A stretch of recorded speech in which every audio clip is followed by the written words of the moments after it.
I'm Jay Coles. I'm the author of Tyler Johnson Was Here and co-author of the Black Enough anthology, which are stories about being young and Black in America. And you are tuned into So Booking Cool.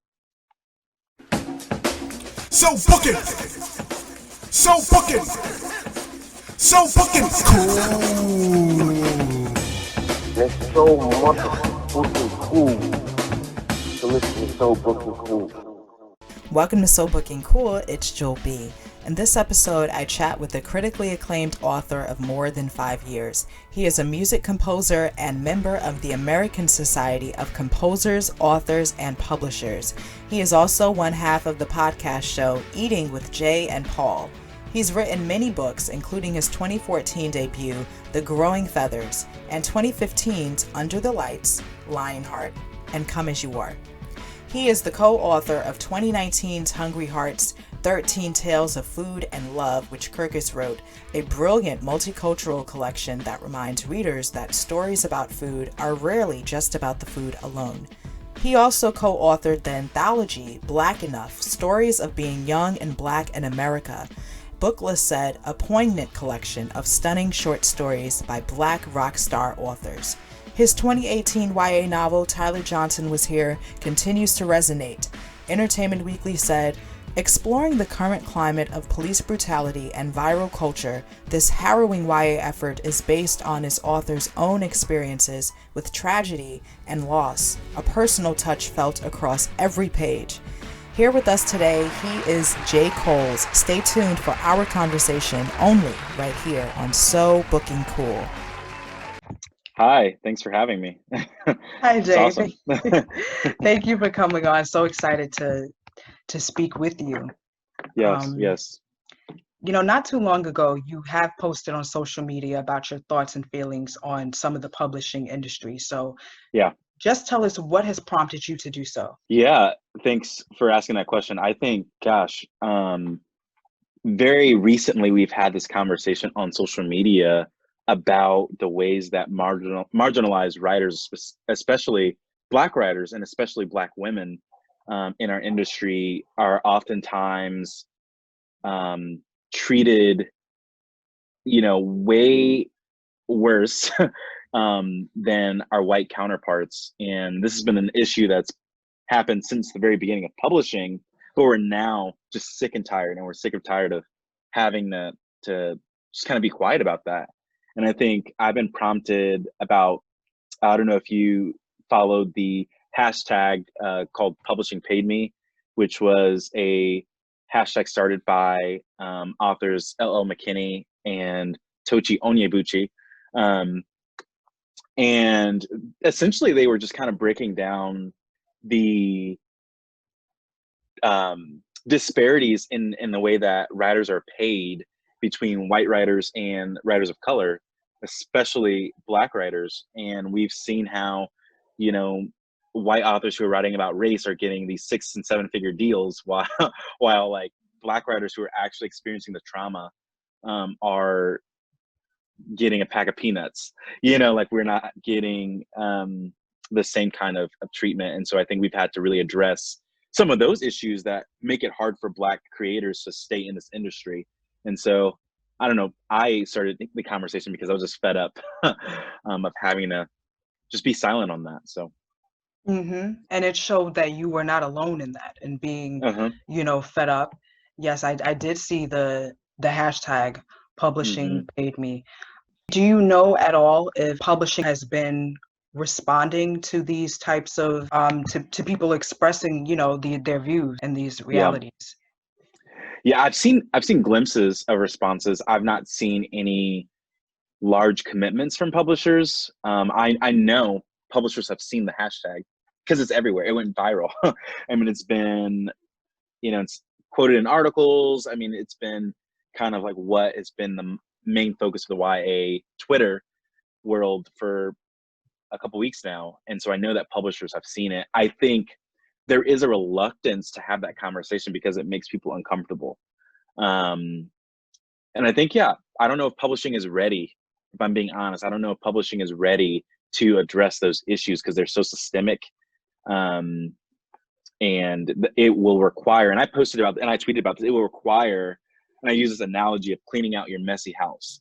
Like, it will require publishers to look internally and weed out the racist structures that they have in place, including maybe the people who are there who are complicit in perpetuating those issues, and like, getting rid of those people and getting rid of those systems and bringing in people who are Black and brown and of color, and women of color especially, to the table, so that some of those things are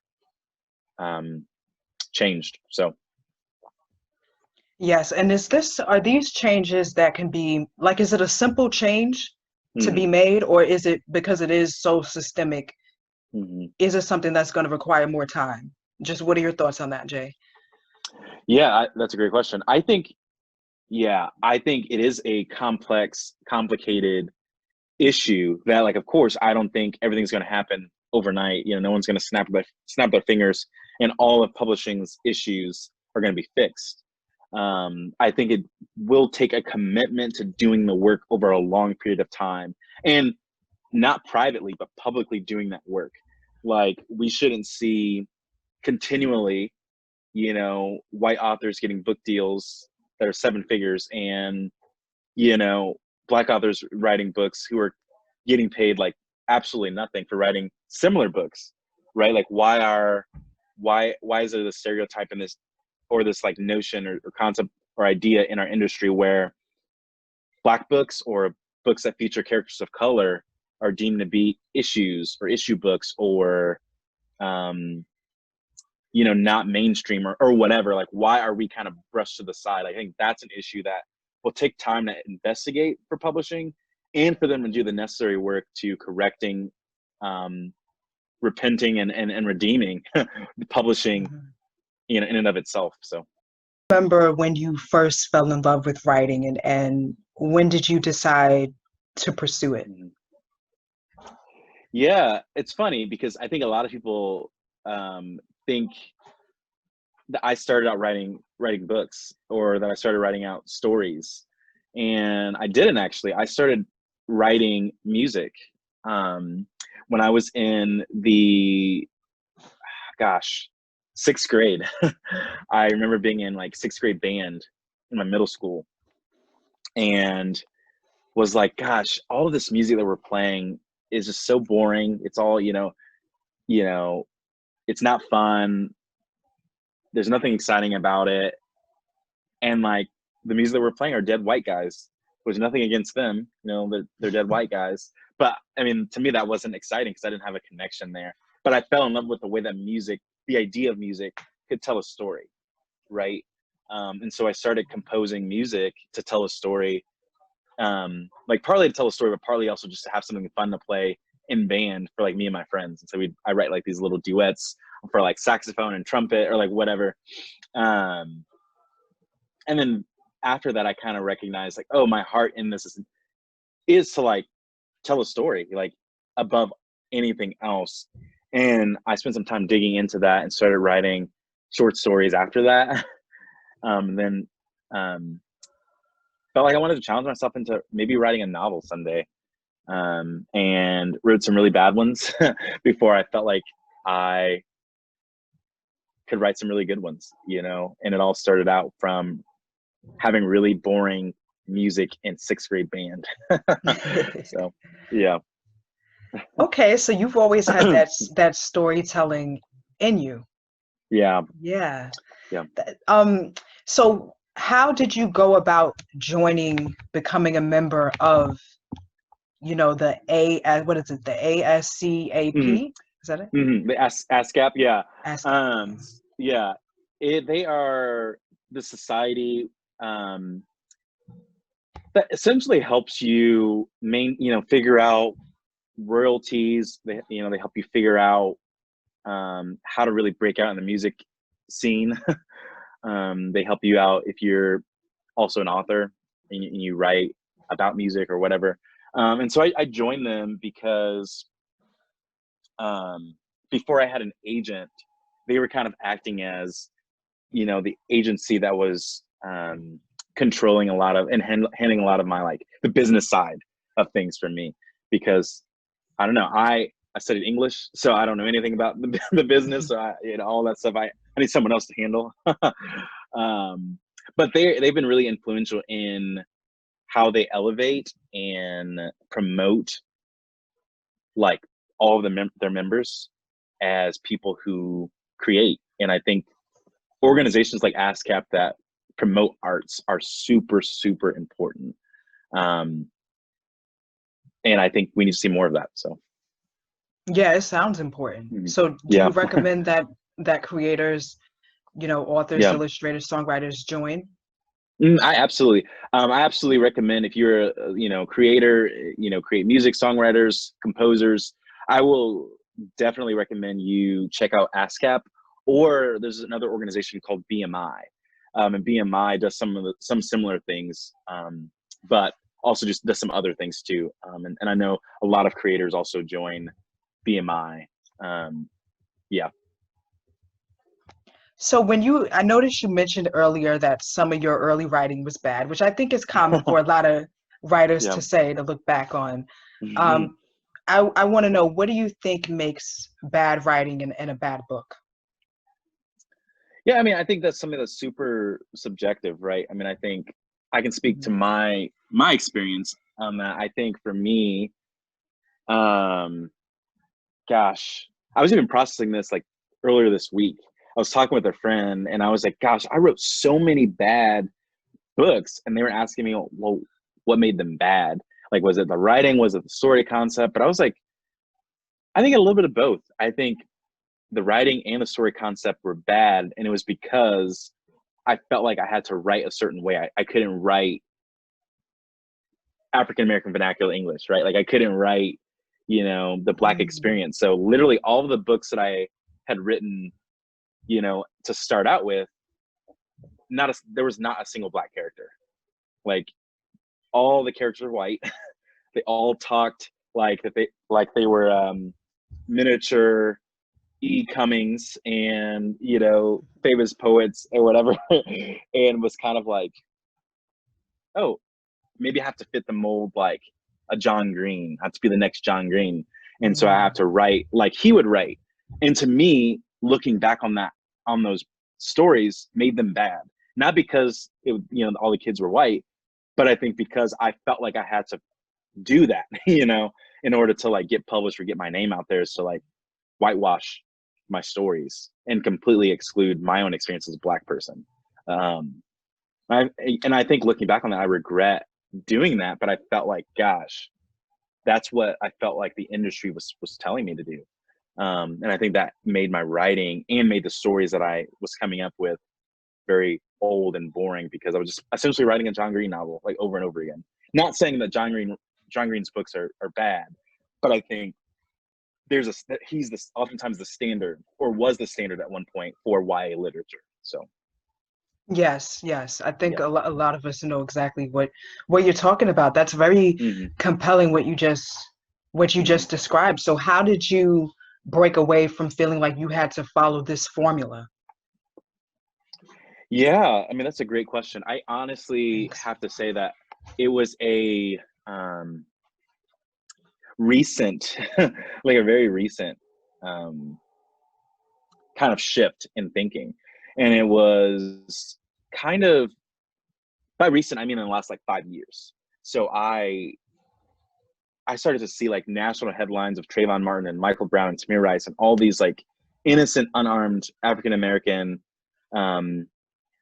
boys and girls who were unjustly losing their lives to police violence and to white supremacy, and felt like, oh, no one's telling these stories. I'm also complicit in not telling these stories, because I was so frustrated in the media, not sharing those stories, and like books not reflecting oftentimes the authentic experiences of Black people in this country, written by Black people.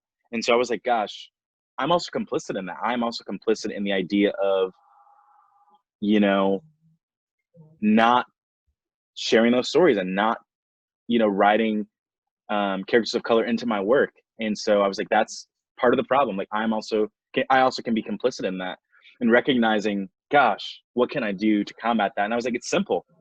Ignore the voices that I'm hearing in the industry, the publishing industry, who says that this is the standard you have to meet, and just write your voice, write your story. And I was really encouraged by when I saw, The Hate You Give by Angie Thomas get published, and was like, gosh, I can also write a story like that about, experiencing racism in this country, and experiencing racism on a day-to-day basis. And it was like, oh yeah, of course, that's not our only narrative, but I think we have to enter the industry at some point, and enter the industry from somewhere. And for me, that was writing a story about police brutality, because it also hit close to home for me. So. Wow. So Mhm. right after The Hate You Give, Mhm. did you write your draft? Is that how it worked? And Yeah. So, I mean, I saw, like, I didn't even, it was like way before The Hate You Give came out. I just saw like the book deal announcement for The Hate You Give come out. And it said, like a heated auction, like, all these publishers were fighting over it. Like, she got this 6-figure deal, all these things. And I was like, oh gosh, like, I've been wanting to tell a story like that for a long time. And I started drafting what would be the novel version of Tyler Johnson Was Here. I had already written a short story version of it that I just kind of kept for myself. Mhm. And felt like, oh gosh, maybe I can make this into a novel and share my own story, and share like my own voice, and speak up about these issues, so that I don't have to be silent anymore. I don't want to whitewash my books ever again. I want to completely do the opposite, and give, a mirror and a voice to young Black people in this country. What was something that you learned throughout that process of getting Tyler Johnson Was Here published? Yeah, what was something I learned? Yes. Yeah, it Yeah, can be about yourself or yeah, yeah. I think I learned very quickly how publishing can tokenize us. Um, Even as we were on submission with the book, we were sending the book out to different publishers to see, like, oh, if anyone wants to publish it. We got a lot of, this is too similar to The Hate You Give, or we don't need another Black author, or we don't need another Black book. Black people aren't reading books right now. We got a lot of that. And so it was kind of like really frustrating for me, of like, oh, I'm entering this industry. I've already got an agent. We're on submission. I'm getting ready to enter into this industry that doesn't value me, and doesn't see me beyond, like one police brutality book, right? Like, this one police brutality book is now the one token book that's gonna just satisfy every need for Black readers. And it's like, no, that's not true. We need more and more stories from Black creators to come out. And so, I mean, it was really eye-opening to me to see all the ways that publishing would tokenize, marginalized writers, of like, oh, we already have a book like this, so we don't need yours.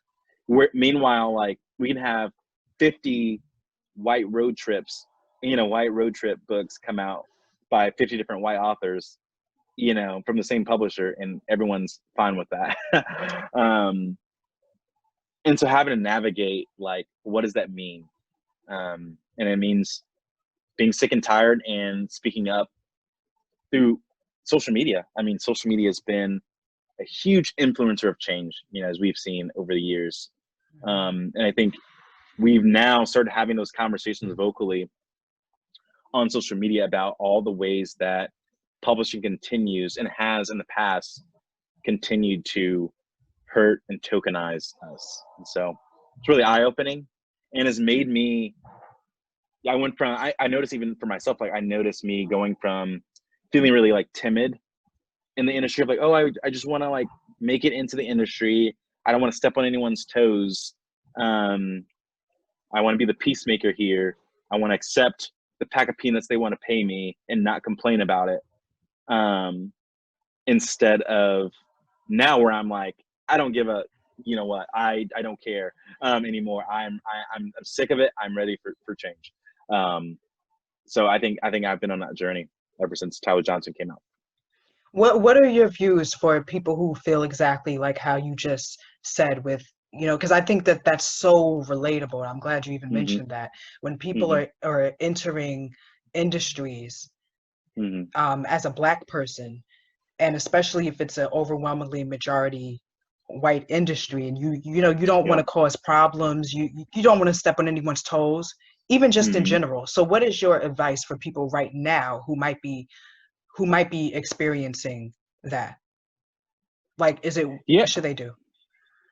Yeah. I mean, I think it's a complicated question too, because I think there's so many levels to that. Part of that, I think, is if you have an agent who's also like complicit and like not doing the work to advocate for you in the industry, if you're like a person of color, you know, especially like a Black author, and your agent is also not fighting for you and pushing back on the crappy things that publishing tries to put on you as a Black author, you need a new agent. Like, you need to find someone else.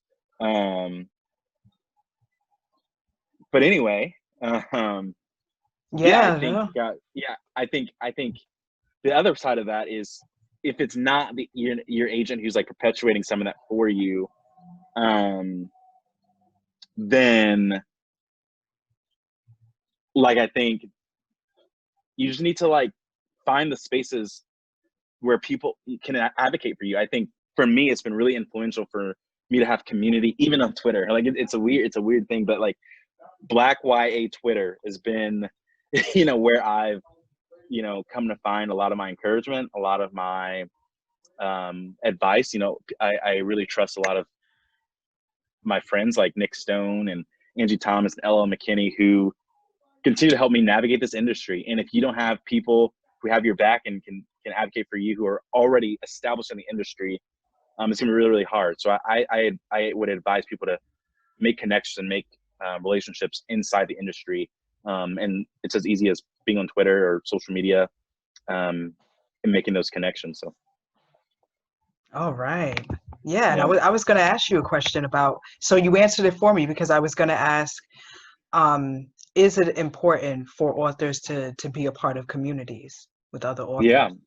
Yeah, absolutely. I think it's super, super important, because gosh, it this industry can be a lonely, lonely industry. I mean, if you're an author, you're most likely writing a book in solitude and silence, like maybe in your office or in a isolated location, and you don't already have community, doing that. But I think, um yeah, if you don't have community outside of that too with other authors, that can be really, really, really challenging. And so I would advise, and it can be hard too to even find that community, because you're like, gosh, I am this new author. There's no way I'm gonna like, you know, become best friends with, you know, um, Jacqueline Woodson or Jason Reynolds, someone like Right. that. It's like, Hmm. of course, but at the same time, it's like there are still people who are on the same um, track as you are, like other querying writers or other first year authors or other, that you can make connections with, and those are valuable too. So I've always heard about mentorship from other industries and even Sure. behind the scenes. So do authors mentor each other? Yeah, I mean, to some degree, I think. I mean, I know this was true for Nick Stone. She was mentored by Jodi Picoult, um, Okay. who, yeah, I mean, as I'm sure has done a lot for Nick. And I mean, Nick has been super influential and helpful in my life. I mean, gosh, I couldn't survive this industry without her friendship. But I think there is some degree of Black mentorship or author mentorship in the industry, because it's necessary, especially because, we recognize that publishing oftentimes, as I was mentioning earlier, can tokenize, oh, I'm I'm publisher A. We already have our Black author. We already have our Asian author. We already have our, Latinx author. We don't need any more. But I think when there's this like chain of like mentorship and like elevating up and coming writers, then it kind of forces publishing to like listen and like put their money where their mouth is in terms of raising up new voices in marginalized communities. And Nick Stone, the author of Dear Martin, correct? Yes. Yes. So yes, you touched on community. What are your thoughts on major publishers versus indie publishers and self-publishing? Yeah, that's a great question. I haven't ever published with an indie, so I don't really know that world too much. I have only been traditionally published, and I have self-published a little bit. And I think, gosh, you're probably going to make, depending on your book, depending on how well you know the industry and how well you are able to like market and just do a lot of the business stuff, you can make a lot of money by self-publishing, because you don't have to pay an agent. You don't have to, share, percentage of your royalties. You don't have to like wait on your advance to be broken into like 3 to 4 different payments, throughout a course of a year or 2 years. So there are benefits to self-publishing because you get your money instantly, because you're working for yourself. You're your own employer essentially. And it all depends on like how well your marketing is and how well you're promoting your book and where you're pitching your book that like allows you to make money. And so you can make a decent amount by, doing that. You just have to be good at those things. Now, I will say the benefits of being traditionally published are you have people taking care of the marketing, publicity, school events, all that stuff like for you. So just less work. And you're given like sometimes resources like in advance to hopefully pay some of the bills that allows you to write. If that makes sense.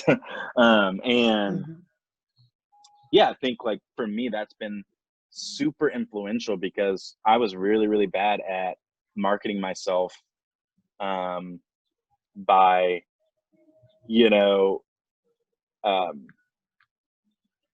strictly just like Facebook, Twitter.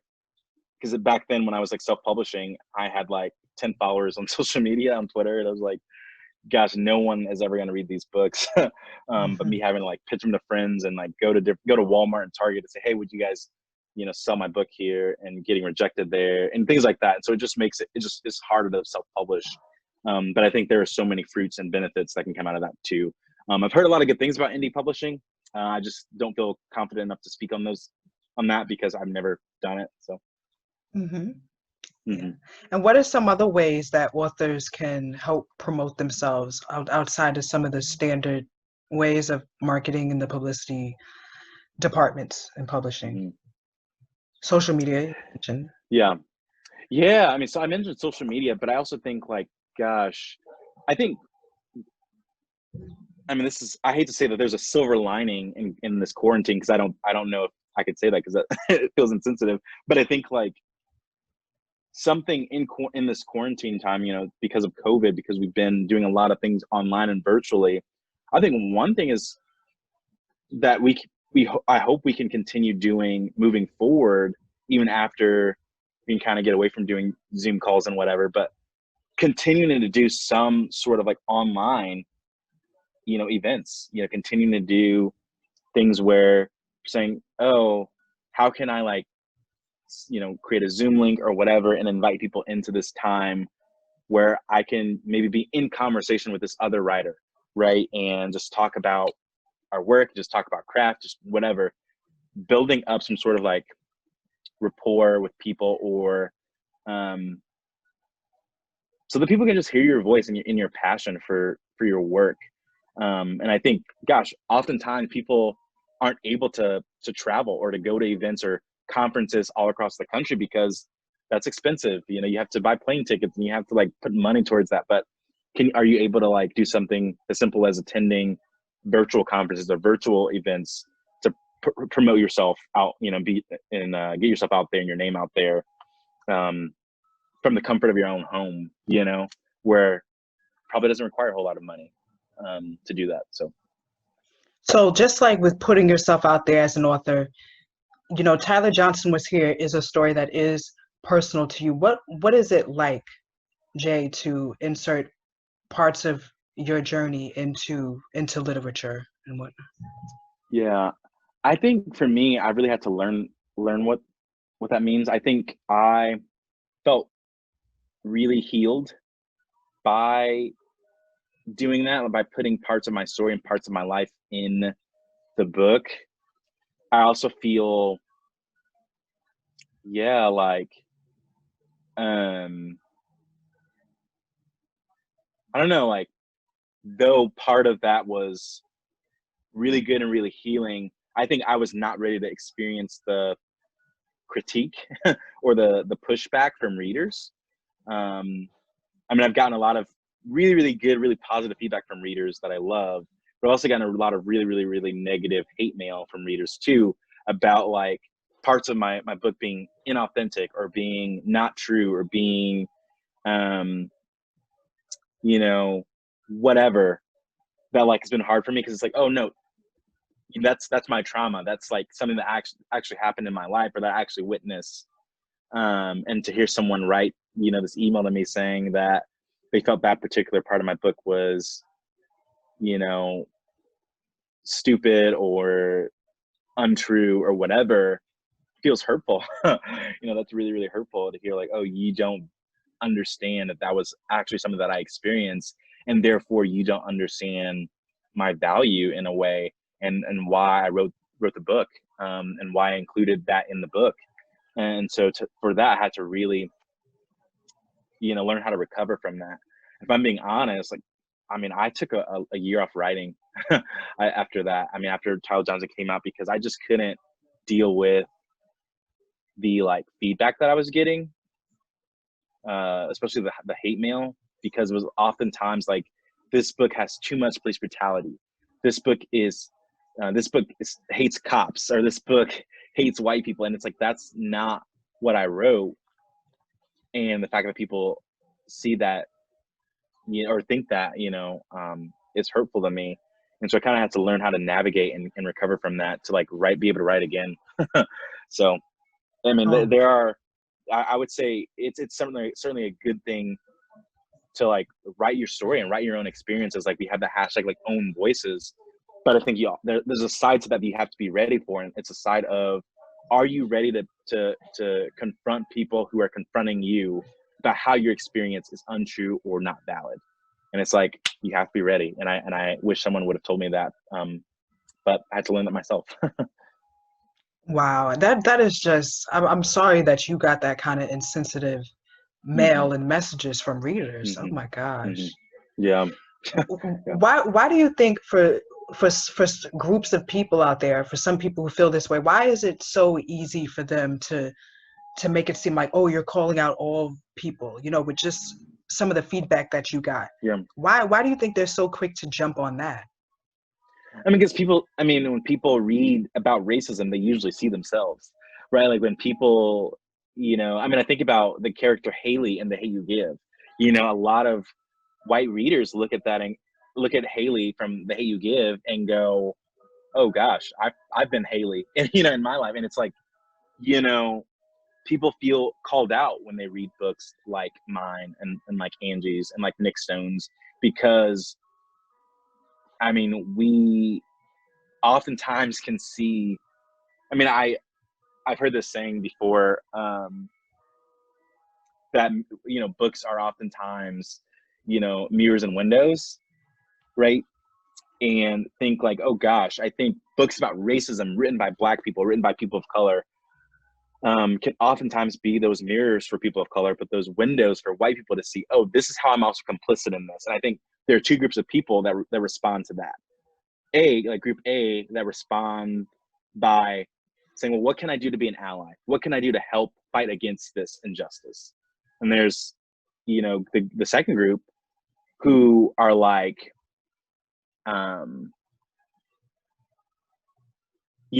I just completely reject like, the idea of that they could be racist, or get really defensive about potentially correcting racist ways. or just take it so personally, like, oh gosh, this is a direct attack on me, when in the reality is like, no, you're just feeling conviction of all the ways that you're complicit. And instead of like lashing out on me, I think you should direct that in changing yourself, and changing the way that you think. And I think oftentimes people have to be told that, and it's unfortunate. What are some tips that you can get to authors who get hate mail or they might receive it in the future? Yeah.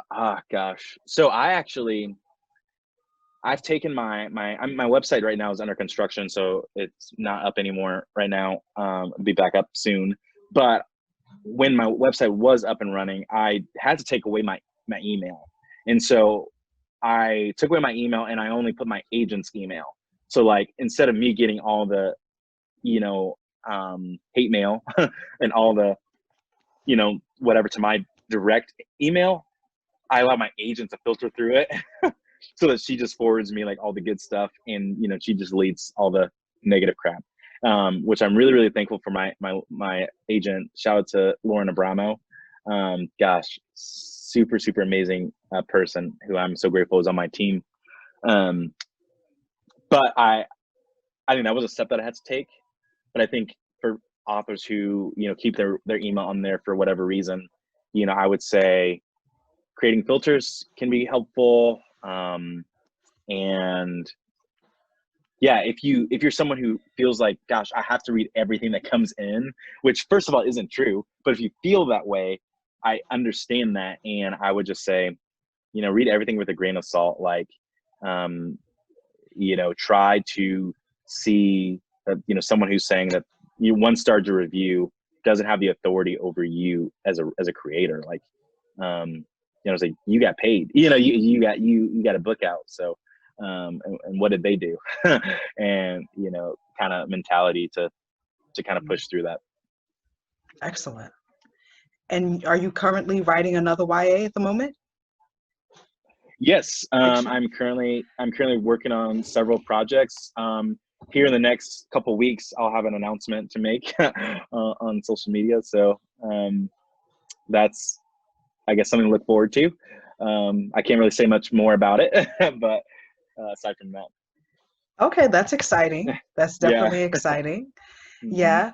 I'm also just curious about some of your reading habits and preferences. Would you say that you are a slow reader or a fast reader? Gosh, once upon a time, I would have said I am one of the fastest readers you'll ever meet. I would fly through books within hours, like just nonstop. But recently, like in the last year or two, as I've been more involved in the industry, like doing more school visits, doing more anthologies or whatever, I've done less and less reading, or I've had less and less time to read, which is really, really unfortunate. And so now I have moved from reading. I mean, I still read like physical books, I will read them in the time that I do have free, but I focus more on audiobooks now, because I can just listen to them like when I'm on the go, like when I'm grocery shopping, or when I'm driving in my car, or when I'm, making dinner or whatever. Like, I can just be listening to an audiobook, and those things obviously can fly by within 6 hours of listening. Right. So, Okay. yeah. And do you like to read, and have you ever read more than one book at once, or do you like to finish one first? Yeah. I feel like I'm always reading like more than one book at a time. Like, I think right now I'm reading like 5 different books.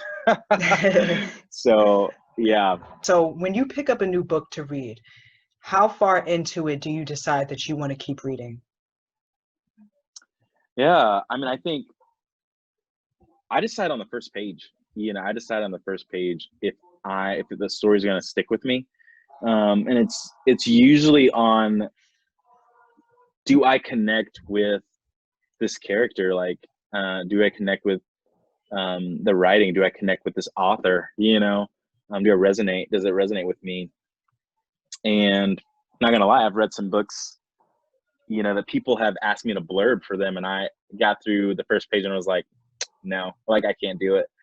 just because, not because I was like, oh gosh, the writing's not good enough for me or anything, but more so because there are oftentimes glaringly problematic things on the very first page that I'm like, you clearly didn't hire a sensitivity reader. I'm not putting my name attached to this as a blurb. And so, yeah, so long story short, the first page. Okay, the first page. Yeah. And what kind of characters do you typically like to read about, or does it vary? Mhm. It varies. I mean, right now I'm super into reading characters from marginalized backgrounds. So Black, Latinx, Muslim, LGBTQ literature, etc. Just because I feel like like my whole life I've been reading about straight white kids and was kind of like, gosh, to some degree, I read some good stuff. I mean, John Green's books that I read, great, great stuff. But I think, gosh, there are so many voices out there aside from straight white people that I think, gosh, they need to be elevated and need to be read and need to be seen, need to be cared for and valued. And so I think, gosh, right now my preference or my go-to is reading stories by marginalized writers, and specifically like stories about marginalized people written by marginalized writers, not stories about people of color written by white people. That's an added layer there that I'm like, probably not gonna read that. So. Do you also like to write about marginalized characters and giving them that representation for a lot of readers and people out there in general?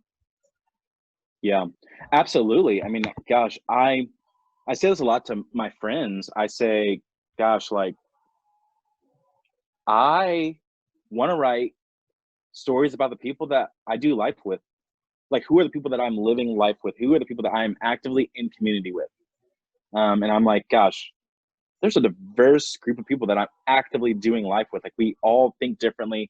We all look differently. We all have different backgrounds and, what preferences and whatnot. But I think, like, for me, I have to recognize, well, if that's my reality, then I can write that. I don't have to, have the one Black side character, which is what has been, publishing's model lately, or the one marginalized sidekick who is there as like an emotional crutch for the story. So for me, saying, nope, that's not my experience. My experience is I have a very diverse group of friends, and we all have a voice, and we all are fully developed, and we should be fully developed on the page. Yes. And so do you ever see yourself also writing adult novels with Black and people of color? Yeah, someone was asking me that the other day, and I was like, honestly, I would. I'm open to it. I really want to do it someday. But I think, I mean, this is not to say, oh, I'm so young, but I think part of me is like, I need a little bit more experience as an adult first. I was like, I'm only 24. I was like, it feels like a lot of not that like it matters like how old you are to write adult, but I was like, gosh, I don't know what it's like to go through marriage or divorce. Like, I'm a single 24-year-old, so trying to figure out, well, what can I still write about, in the adult world that can be appealing and, sellable in the industry. If I am 24 years old and have only been adult for a while, a little bit. Okay, I appreciate that. Yeah. Yeah. Yeah, you are. You're still very young. You're very young. Absolutely. Yeah. What kind of changes would you like to see in YA? So yes, we want to see more children of color, more children, youth of color represented. And what kinds of stories specifically? Yeah, I think, I mean, we've had this conversation recently on Twitter with people of, great, we now have this wave of issue books from the marginalized communities. We've had the waves of police brutality books. We've had the wave of books about racism, books about sexual harassment, and those books are valid and still need to be coming out, right? They're important. But I think, again, publishing can latch onto those as like, these are the only stories from these communities, or like they favor the pain of marginalized communities, specifically the pain of, especially right now, the pain of Black people and Black women, more than they value Black people and Black women. You know, like you're putting our pain before you're seeing our whole experience. Like our experiences, we fall in love, you know, we fall out of love, we have friendships, we're carefree, we do life, and everything in our lives aren't always about the ways that society is oppressing us, and you know, about racism. And so I'm intentionally wanting to see more young adult love stories between Black characters or between Latinx characters, written by Black and Latinx people. And I think that needs to be a starting place, and now, not later. And how do you want readers to feel whenever they read a J. Cole's book? Yeah, I mean, I want readers to feel, I mean, I say this every event that I do. I say I want readers to feel seen and challenged. And if you feel seen and challenged, I've done my job. You know, I mean, I write books where I want people to identify with the characters and experience what the characters are experiencing and feel empathetic, because I believe that books create empathy. But I also want readers to get to the end of the book and go, gosh, I feel so challenged by this book. Not because it made them uncomfortable, but more so because there is an undertone of like social justice or learning or unlearning something, right? That I want people to like latch onto. Because I think, gosh, oftentimes in my book, I'm like throwing in little nuggets of like, oh, here's how society, you know, thinks of you, or here's how society, you know, is, here's how it really should be, or whatever. And having readers like unlearn kind of the problematic structures that society has, you know, thrown on us, and relearn or learn some of the what could be, or if we all kind of like understood things like police brutality, or understood things like how deep racism goes in our world. So yeah, seen and challenged. And would you ever see yourself working behind the scenes in publishing? Yeah, probably not. Honestly, I was like, I mean, I don't specifically feel super passionate about being behind the scenes at this moment in my life. Maybe that will change in 5 years or 10 years. But right now I feel like I really, really, really enjoy being on the front lines, you know, writing books, going on tour, sharing my story with young people. And that's been what I've been looking forward to every year. J. Cole's, everyone. Yeah. J. Cole's. Thanks for having me. Thank you for coming on. I really appreciate it. Absolutely. I honestly, I could, you know, keep it going forever. Like, I would love to talk with you again, like, for sure. Yeah, absolutely. And congratulations with all the work that you've done so far, and you know, with you being vocal and standing up for a lot of people on social media. And can't wait, you know, for your announcement and for your website to be back up and running and everything. Yeah. But in the meantime, how can people stay connected and updated with you and get your work, your books? Yeah, I mean, you can stay in the meantime before my website comes back, which should be in the next week or so. It should be coming back up live. I just had to go through some major construction.